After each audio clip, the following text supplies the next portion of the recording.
আসসালামু আলাইকুম, সবাই কেমন আছেন? আশা করছি প্রত্যেকে অনেক অনেক বেশি ভালো আছেন। আজকে আমরা কয়েকটা সহজ সহজ বাক্য শিখব। আমি আশা করছি এই বাক্যগুলো শিখলে আপনি দ্রুত ইংরেজিতে কথা বলতে পারবেন সবার সাথে। তাই সম্পূর্ণ ক্লাসটি মনোযোগ সহকারে করতে হবে। আমাদের আজকের স্ট্রাকচার হচ্ছে when to প্লাস ভার্বের বেস ফর্ম। আমরা একই নিয়মে অনেকগুলো বাক্য বানাতে শিখব। তাহলে চলুন শুরু করে দেই।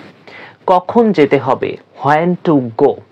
একজনকে জিজ্ঞাসা করছেন, আমাকে যে যেতে বলছো, কখন যেতে হবে? তাহলে বলবো when to go। when শব্দের অর্থ কিন্তু এই যে কখন, এটা মনে রাখবেন। when শব্দের অর্থ কখন, আর go শব্দের অর্থ যাওয়া। তাহলে কখন যেতে হবে? when to go। কখন খেতে হবে? when to eat। আমরা জানি যে eat অর্থ কি? খাওয়া। তো আপনি যদি কাউকে বলতে চান কখন খেতে হবে, তাহলে বলতে হবে when to eat। when to eat। কখন বলতে হবে? when to talk। এবার একজনকে বলছেন যে এই কথাটা কখন বলতে হবে। তো আপনি যদি বলতে চান কখন বলতে হবে, তাহলে বলবেন when to talk। R talk অর্থ কি? বলা। কখন দেখতে হবে? when to see। এবার একটা জিনিস দেখার জন্য আপনি একজনকে জিজ্ঞাসা করতেছেন, তুমি যে আমাকে দেখতে বললা, কখন দেখতে হবে?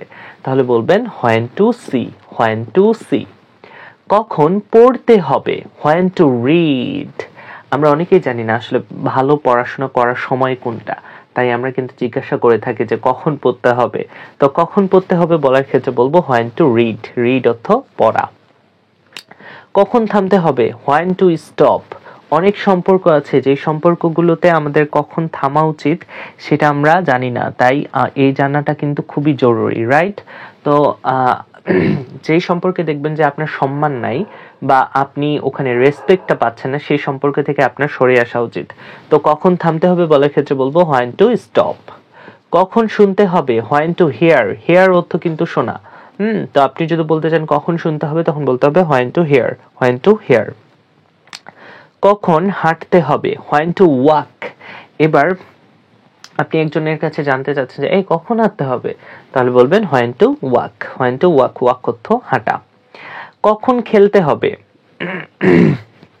when to play। এবার আপনি একজনের কাছে খেলার সময় জানতে চাচ্ছেন যে কখন খেলতে হবে, তাহলে বলবেন when to play। when to play। কখন ঘুমাতে হবে? when to sleep। sleep অর্থ কি? ঘুম।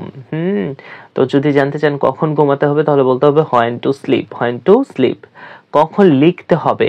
when to write। আমরা জানি যে write অর্থ কি? লেখা। তাহলে কখন লিখতে হবে বলার ক্ষেত্রে বলবো when to write। when to write। কখন শিখতে হবে? when to learn। learn অর্থ শেখা। তো আপনি যদি জানতে চান যে কখন শিখতে হবে, তাহলে বলতে হবে কি? when to learn। when to learn। কখন হাসতে হবে? when to laugh। এবার একজনকে বলতেছেন আমি জানি না আসলে কোথায় কখন হাসতে হবে, তাহলে বলবেন কি? when to laugh। চলেন একবারে ভোকাবুলারি গুলো জেনে রাখি। শোনেন, ইংলিশ অর্থগুলো বারবার বলে দেওয়ার মানে হচ্ছে এগুলো শুনতে শুনতে কিন্তু মনে থাকবে।